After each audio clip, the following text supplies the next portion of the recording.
أعوذ بالله من الشيطان الرجيم بسم الله الرحمن الرحيم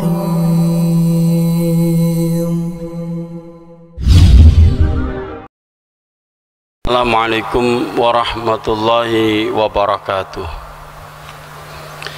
Innal hamdalillah nahmaduhu wa nasta'inuhu wa nastaghfiruh wa na'udzu billahi min sururi anfusina wa sayyiati a'malina may yahdihillahu fala mudilla lahu wa may yudlilhu fala hadiyalah. Asyhadu an la ilaha illallah wahdahu la syarikalah wa asyhadu anna Muhammadan abduhu wa rasuluh alladzi la nabiyya wa la rasula ba'da. Ya ayyuhalladzina amanu taqullaha haqqa tuqatih wa la tamutunna illa wa antum muslimun. Wa qala Rasulullah sallallahu alaihi wasallam fa inna asdaqal hadithi kitabullah wa khairal hadi hadiyu Muhammadin sallallahu alaihi wasallam wa syarrul umuri muhdatsatuha fa inna kulla muhdatsatin bid'ah wa kulla bid'atin dhalalah wa kulla dhalalatin finnar. Ma'asyiral muslimin rahimani wa rahimakumullah. Alhamdulillah, mari kita bersyukur kepada Allah Subhanahu wa taala pada kesempatan pagi hari ini kita dapat bertemu kembali di majelis ilmu. Mudah-mudahan kehadiran kita di rumah Allah ini mendapatkan ridha, barokah dan ilmu yang bermanfaat. Amin ya rabbal alamin. Jamaah yang dimuliakan oleh Allah, kita lanjutkan pembahasan kita dari kitab hadis Al-Adabul Mufrad. Terakhir kemarin kita sudah sampai pada hadis ke-59, yaitu Rasulullah sallallahu alaihi wasallam bersabda,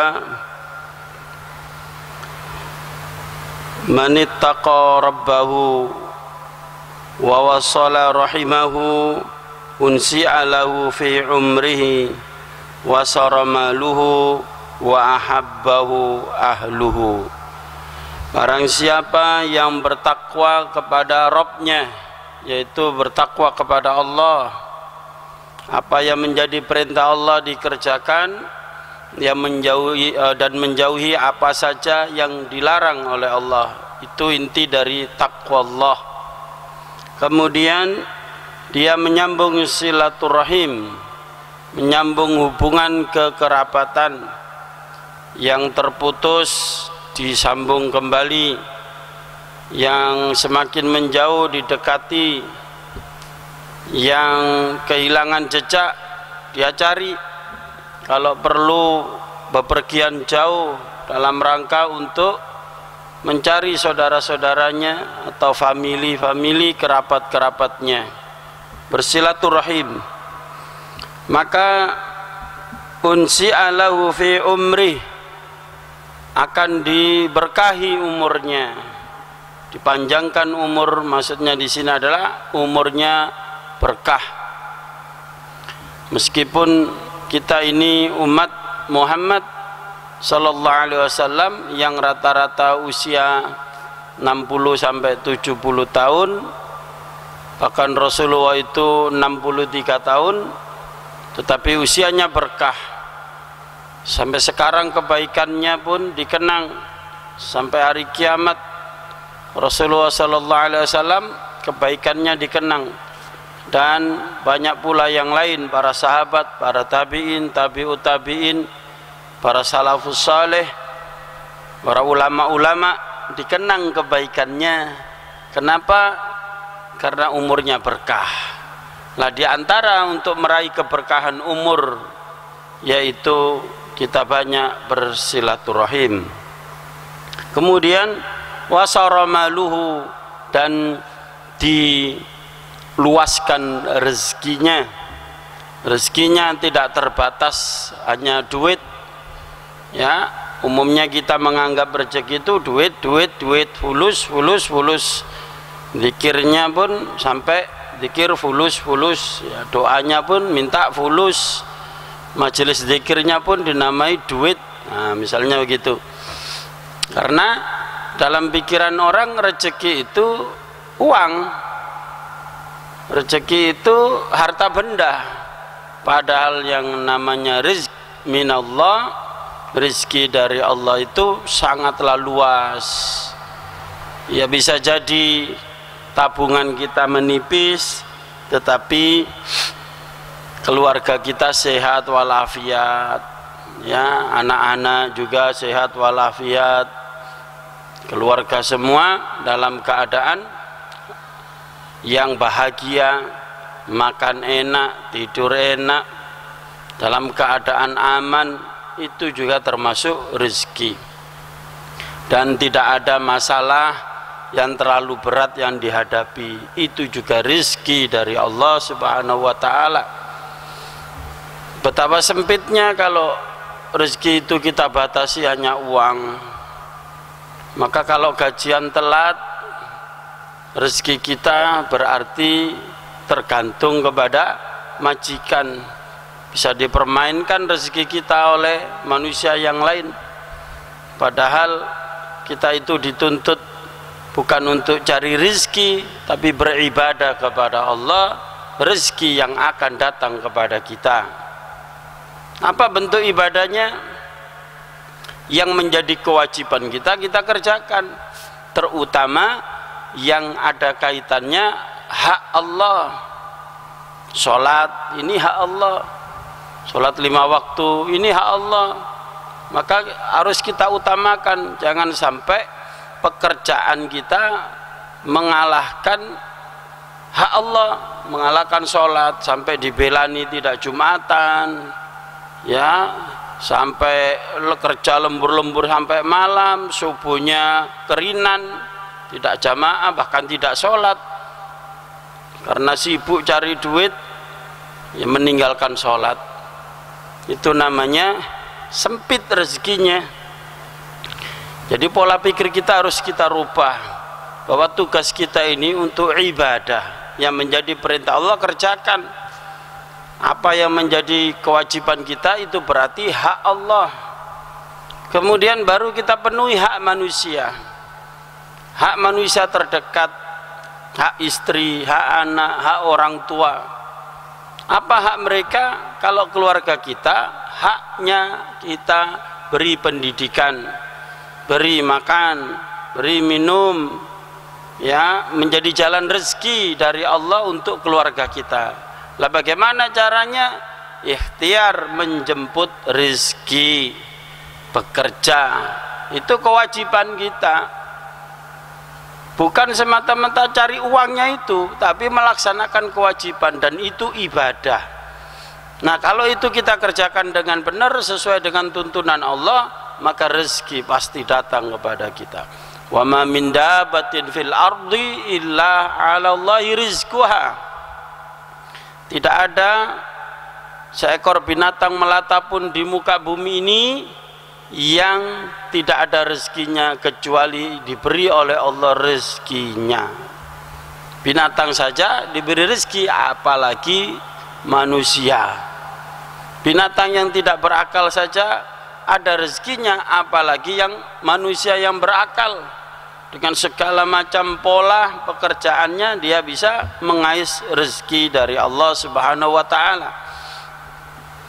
Intinya para jamaah, kita melaksanakan perintah, termasuk perintah Allah di sini adalah perintah untuk menyambung silaturahim, dan ini adalah wajib. Sebagaimana yang difirmankan oleh Allah di dalam surat, ya,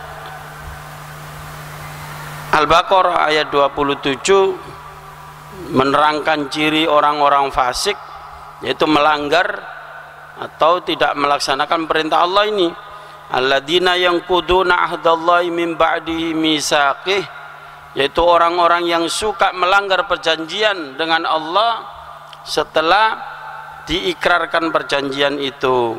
wa yaqta'una ma amara Allahu bihi ayyusala, dan mereka memutus hubungan silaturahim, yaitu yang menjadi perintah Allah untuk dia kerjakan dia tinggalkan, yaitu silaturahim.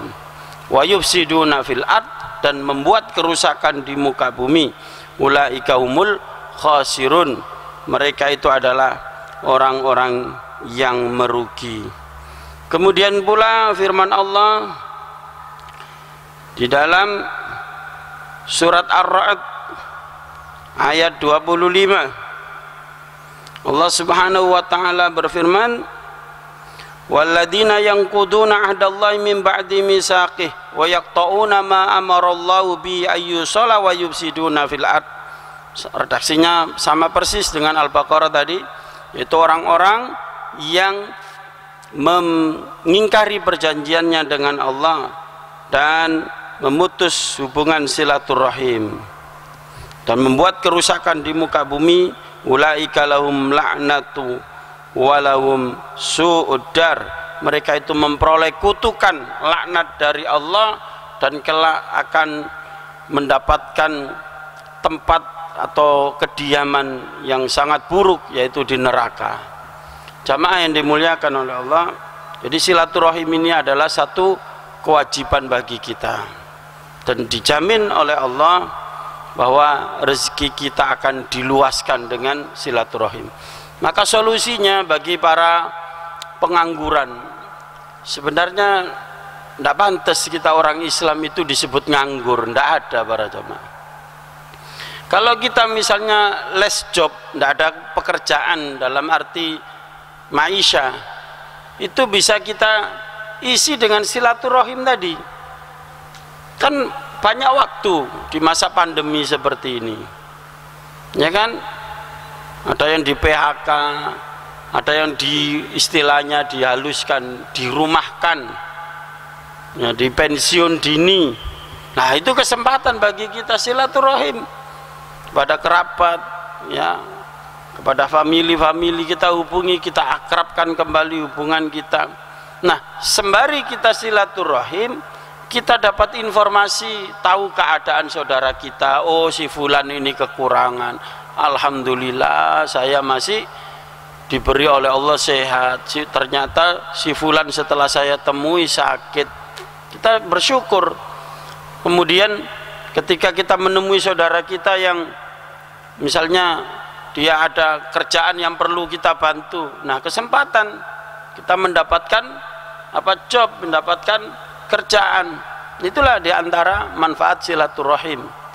Jadi membangun koneksi diantara kerabat atau keluarga. Begitu pula ketika kita ini ada sesuatu yang harus kita bagi, ya, misalkan order dan lain sebagainya, kita sebagai pengusaha atau pedagang itu lebih diutamakan kepada kerabat. Ternyata seperti itu. Sodako juga begitu, utamakan pada orang yang terdekat. Dan ini memang nepotisme, orang menyebut nepotisme, dan memang perintah Allah seperti itu. Nanti kita bahas, ada hadisnya berikut. Jadi hadis 59 itu memotivasi kepada kita supaya kita senantiasa silaturahim. Kemudian wa ahabbahu ahluhu, dan manfaat orang bersilaturahim itu dicintai oleh kerabat-kerabatnya, oleh keluarganya. Selanjutnya hadis ke-60. Nah, ini bab 30, babu birrul aqrabi fal aqrabu, yaitu bab berbuat baik kepada famili atau kerabat dekat dan kerabat yang jauh. Didahulukan yang dekat dulu, baru yang jauh.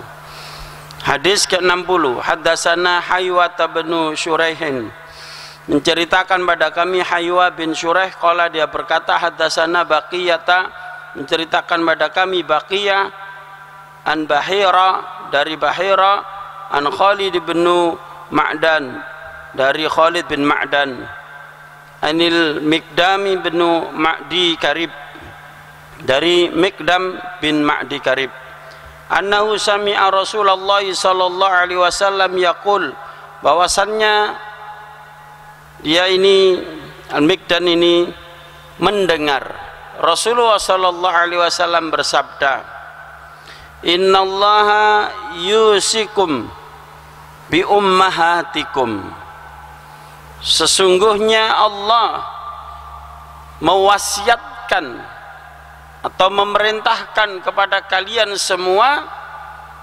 untuk berbuat baik kepada ibu-ibu kalian, ibu kandung, ya. Summa yusikum bi ummahatikum, kemudian Allah juga memerintahkan agar kalian senantiasa berbuat baik kepada ibu-ibu kalian. Diulang lagi, jadi 2 kali.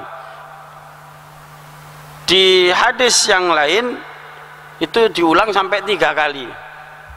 Ketika ada sahabat bertanya, ya Rasulullah, kepada siapa saya ini berbuat baik? Dijawab oleh Rasulullah, ummuka, ummuka, ummuka, ibumu, ibumu, ibumu. Nah, di hadis ini 2 kali dengan redaksi langsung Rasulullah bersabda, sesungguhnya Allah memerintahkan kepada kalian agar berbuat baik kepada ibumu, kepada ibumu. Summa yusikum bi abaikum, kemudian Allah memerintahkan kepada kalian semua agar berbuat baik kepada bapak-bapak kalian. Nah, ini jadi urutannya seperti itu, Pak. Jadi kalau ada kita ini mau membagi kebaikan, entah membagi harta, atau kita berdoa itu kan kebaikan, ya. Berdoa itu selain diri kita.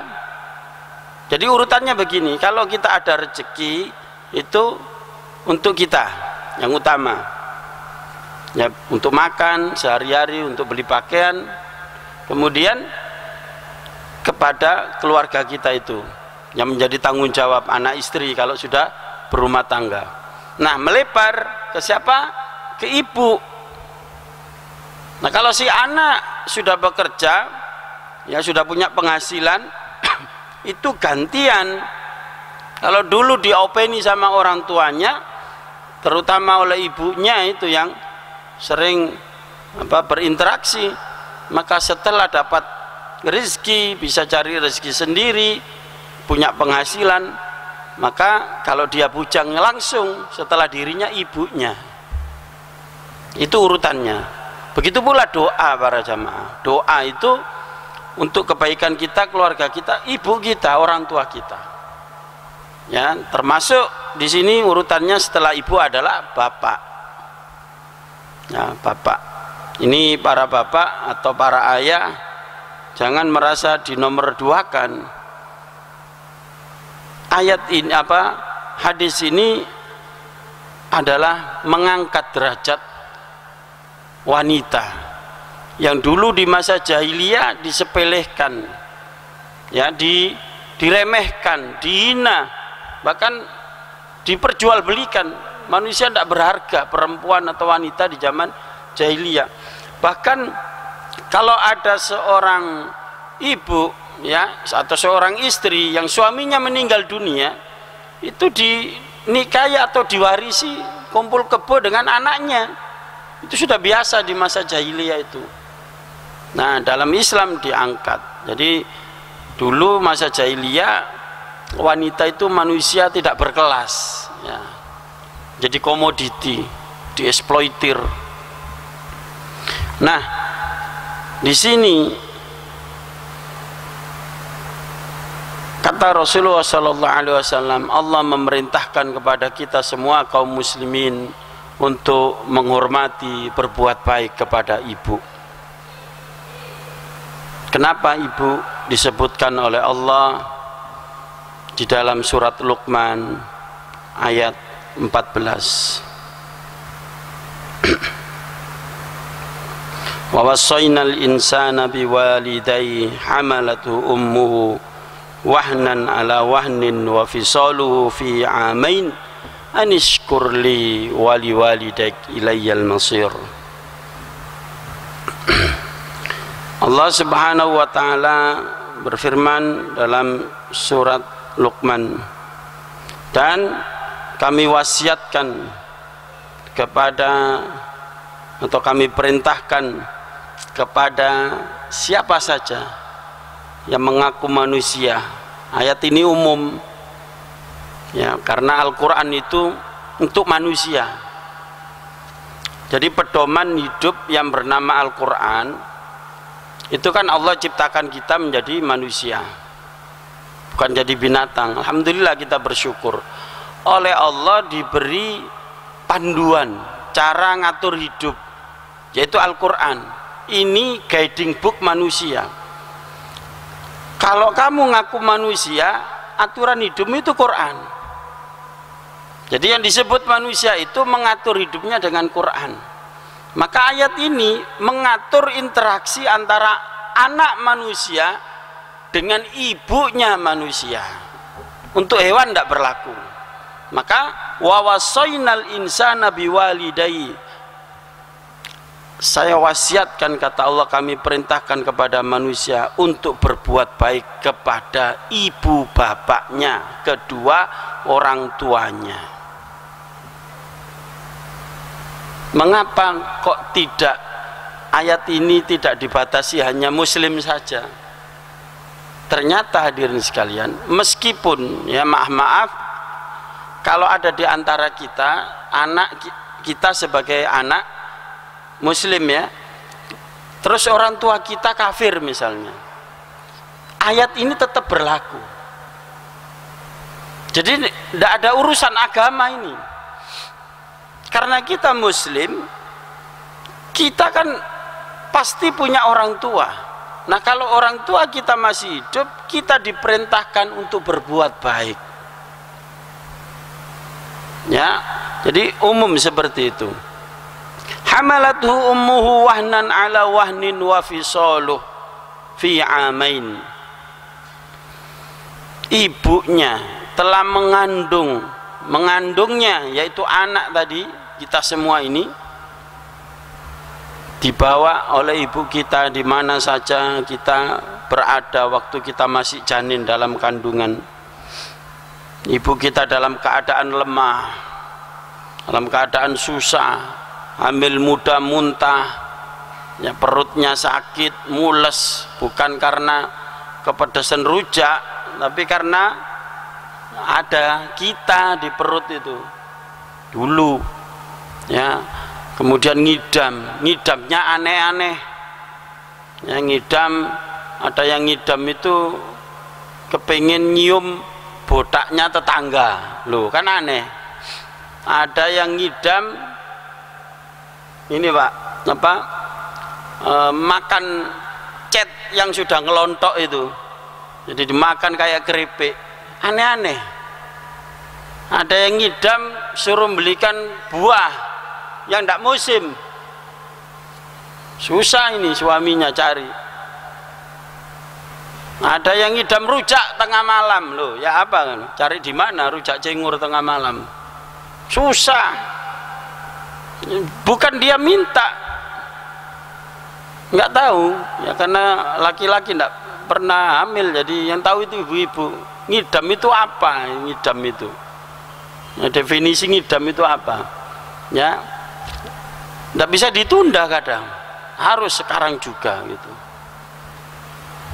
Setelah besar sampai 9 bulan ya, mau melahirkan, ke pasar tetap dibawa, ndak bisa dititipkan ke tetangga, ndak bisa, dibawa pulang, bawa tentengan, nah, sebelah kanan buah-buahan, sebelah kiri sayur, belum lagi berasnya, berat bawa barang dari pasar, perutnya mengandung kita ya. Nyampe di rumah masih masak sendiri. Suami kemana? Bapaknya kerja, ada jam kerjanya, pergi pagi pulang sore. Lah ibu 24 jam. Mau tidur susah. Sudah 9 bulan mau miring kanan sakit, miring kiri sakit, apalagi tengkurap kayak timbangan ngono. Tidak bisa. Makanya disebut oleh Allah dalam Al-Quran ini wahnan ala wahnin. Belum lagi kalau melahirkan, ya taruhannya nyawa.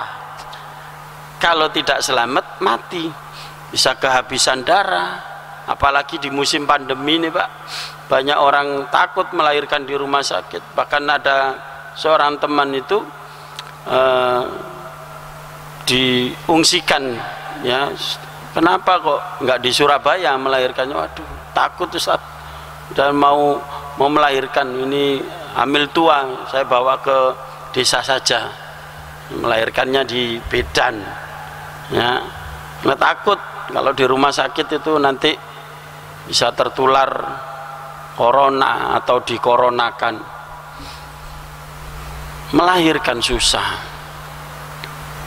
Ada yang sulit melahirkannya sampai berjam-jam, masuk ke rumah sakit dari jam 1 malam, nanti sampai jam 1 siang belum keluar, masih bukaan 3, nggak tahu sampai bukaan berapa istilahnya itu, bukaan ya. Ini bapak-bapak yang pernah nungguin istrinya melahirkan tahu ini, yang masih bujang belum punya istri nggak paham diceritain gini, ya susah.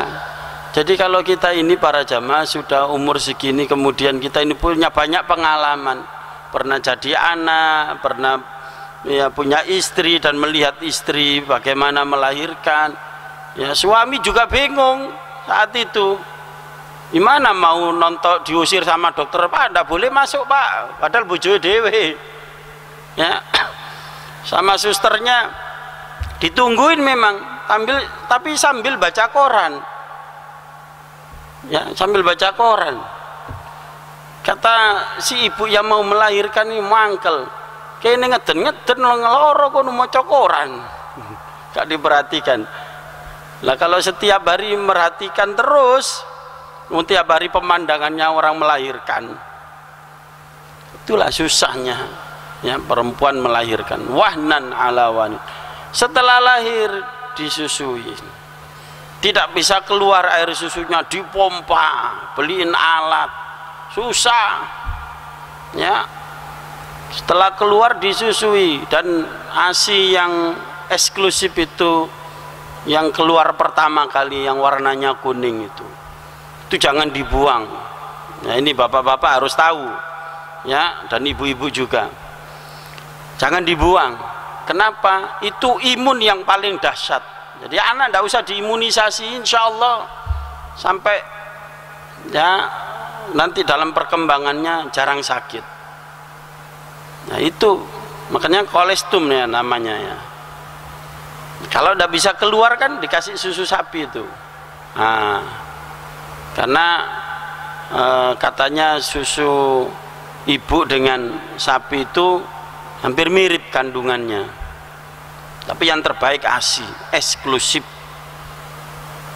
Wa fisaluhu fi amain, dan di sapi 2 tahun penuh baru di sapi. Untuk menyapinya juga susah, harus diolesi pakai ubat merah, harus diapain supaya anak itu nggak doyan lagi, dan ibunya ndak tega. Itu kita pernah seperti itu semua para jamaah ke ibu kita. Makanya disuruh berbuat baik kepada ibu dan ibu kita.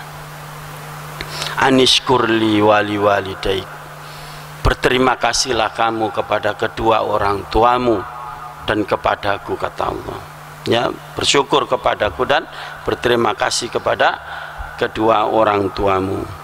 Ilayyal masir, kepadakulah kalian semua akan kembali. Jamaah yang dimuliakan oleh Allah, ini yang pertama ya. Jadi perintah Allah, kita diperintah untuk berbuat baik kepada kedua orang tua ya, kedua orang tua kita, terutama ibu kita.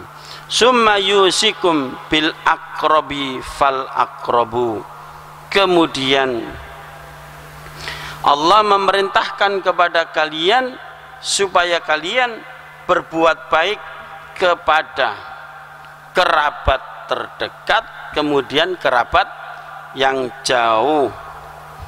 Nah ini, jadi kalau masih ada ya, dan harusnya juga dibagi posnya itu, tidak habis rezeki itu kita konsumsi sendiri, tak boleh kita boros, ambil seperlunya secukupnya. Kadang orang itu rezekinya gak cukup itu karena nuruti hawa nafsu atau menuruti keinginan, bukan kebutuhan. Bahkan yang lebih parah lagi, nuruti gengsi, bukan fungsi. Ini bahaya para jamaah. Uang berapapun, rezeki yang berupa harta berapapun habis. Kenapa? Nuruti gengsi. Nuruti gengsi, bukan fungsi. Sudah punya pakaian, nanti model apalagi keluar beli lagi. Sudah punya roda 2, roda 4, sudah punya mobil, padahal sudah keluaran tahun yang terbaru. Nanti keluar beda stripnya tok, beda headlampnya saja, jual ganti mobil baru lagi. Ini namanya nuruti hawa nafsu, nuruti gengsi biar dikatakan orang yang wah, berduit, orang yang berada. Harusnya tidak, kita batasi sekedarnya saja fungsi, ya, kebutuhannya apa, yaitu kemudian ada pos untuk orang tua, ada pos untuk saudara kita, ada pos untuk ya paman, ada pos untuk Pak D, mungkin itu dana untuk silaturahim. Kemudian ada pos untuk ponaan-ponaan. Umumnya kita kan kalau bagi-bagi rezeki itu kapan, Mbak?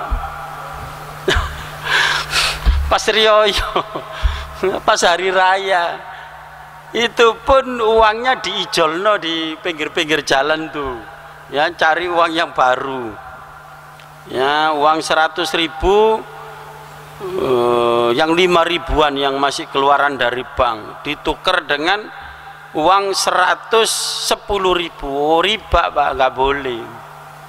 Kalau mau tukar di bank saja, 100 ya 100 gitu, jangan di pinggir-pinggir jalan. Uang, mata uang tidak boleh diperjualbelikan. Nah biasanya kan itu recehan, itu ada ponaan dikasih, harusnya tidak hanya setahun sekali, apalagi pandemi kayak kemarin tuh, wah ndak ada orang mudik, cari ponaane, waduh paman nih gak mulai rek kalau duit, ya. Jadi ada waktu berapa berkala gitu kita agendakan untuk silaturahim, supaya apa? Kehadiran kita di dunia yang singkat ini ada manfaat. Jangan sampai kita tidak dikenang oleh keluarga kita. Itu sopo itu? Nggak kenal, dulure dewe nggak kenal. Kenapa? Nggak ada baiknya, nggak pernah menebar kebaikan. Nah begitulah hadirin sekalian. Jadi di samping silaturahim juga Allah perintahkan kita untuk berbagi kebaikan. Nah kalau ke orang saja kita berbagi kebaikan, misalnya tiap Jumat bagi nasi bungkus, ya, menjadi donatur. Nah jangan kita lalaikan kerabat kita. Jadi kalau kepada teman, ayo traktir, dibosi, ya, dermawan kepada teman. Kalau kepada saudara pelit, nah ini nggak boleh Pak. Jadi dahulukan kerabat dulu, kemudian kepada teman, kepada saudara-saudara yang lain. Demikian apa yang kita bahas pada kesempatan pagi hari ini, mudah-mudahan bermanfaat dan semoga kita diberi kekuatan oleh Allah untuk melaksanakannya dengan pertolongan Allah. Amin ya rabbal alamin.